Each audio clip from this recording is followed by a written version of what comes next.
How do you handle a major life pivot? Oh my gosh, when I look back on my life, there were so many things that happened to me I never could have imagined. So many turning points, so many roller coaster rides up and down and so forth. Health issues, fitness issues, relationships, marriages, divorces, jobs, careers, things that change, finances, money. Gosh, I never would have imagined half the things that would happen to me, moving and changing and making living arrangements and education and having to relocate or whatever it might be. It's so crazy because I don't think I could have imagined looking back on how many life pivots there would be. So, what's the way to handle these things? Well, I've got 10 steps for you that will make you at least take a shot at dealing with these in a productive manner and not just wringing your hands and thinking, oh gosh, what am I going to do? So, I think number one, decide to make a change. Decide. I think it's Latin for meaning to cut off or something like that. But make a decision. Don't be wishy-washy. Be single-minded about it. Get to know that person in the mirror. That's the person that you want to talk to when you're brushing your teeth after you're done. What should we do? And then make that decision. So important. Number two, get a pad of paper and a pen. I understand we have all this high-tech stuff out here and tablets and things you can speak to talk and talk to text and all this type of thing. But there's nothing like getting a pad of paper, a pen, and start listing things down. Just do a brain dump. List as many things as you can regarding the pivot issue, and then take another piece of paper and put it in the right order. There's something about that. You can type it up later and put it on a Word doc if you want, but there's something about making that list that gives you this sort of momentum that you can feel that I'm going to make a change here and seeing those things down and make sure, again, it's prioritized. Sometimes number 10 may need to be number two or what have you. So, but then number two or number three, do your research. You got the internet, you can find out all this about things that you're doing. Things are going to change again, whether it's relationships or jobs or careers or family or whatever it might be. Do your research, get yourself educated, read a book, do an internet search, whatever it might be. It's so, so very important. Next, number four, consult positive friends. And I don't mean just any friends, positive friends. There's so many friends that let's just be honest, if you gave them a teaspoon of truth serum, they're probably happy you're not doing well because it makes them feel better about their knucklehead life.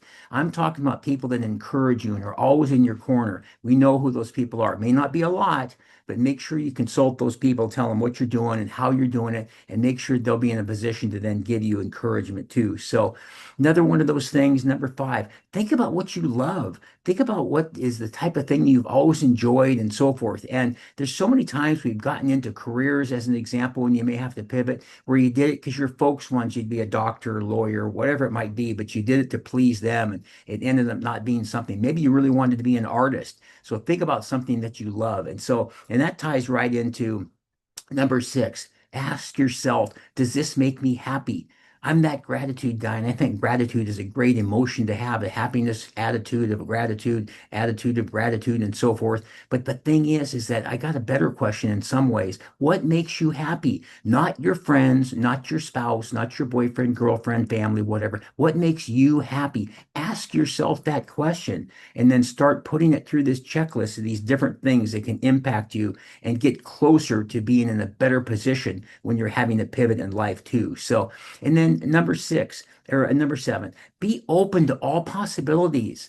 Gosh, be open-minded about it. I remember the five regrets of the dying. One of the things that they said is, I wish I would have taken more chances. These are people in their 80s and 90s that were looking back on their life. I wish I'd taken more chances. So be open to possibilities.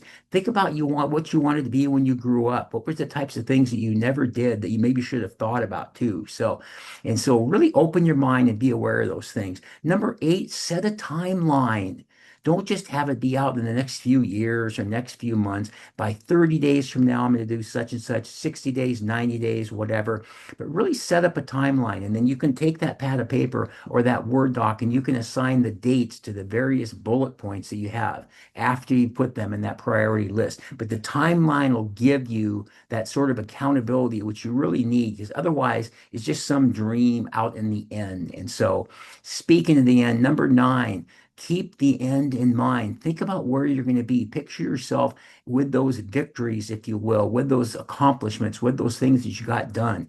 I'm a big believer and a proponent of a to-do list. There's something about having a to-do list. You go through it all where you get everything done. It just gives you a great sense of accomplishment and momentum, and that can really carry you. And so, keep the end in mind. Think about your mindset, how happy you're going to be in a new relationship, in a new job, in a new home, in a new physical body, or whatever it might be. Picture that, if you will. You can put stuff up on the bulletin board, pictures of that on the refrigerator. That's always good stuff as well. But really think about and keep that end in mind. And number 10, and maybe the most important of all, is celebrate the victories.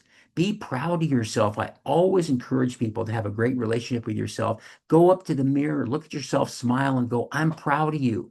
Nobody is ever going to care as much about you as you do. Those are just the simple facts. Family, friends, kids, all that kind of thing. Everybody may care about you a lot, but nobody's going to be able to care for you more than you will. And so when you could look in the mirror and be proud of yourself, celebrate the victories. Think about where you are now versus where you were 6 months ago or a year ago, and in any of those situations and jobs and homes, careers, relationships, whatever it might be.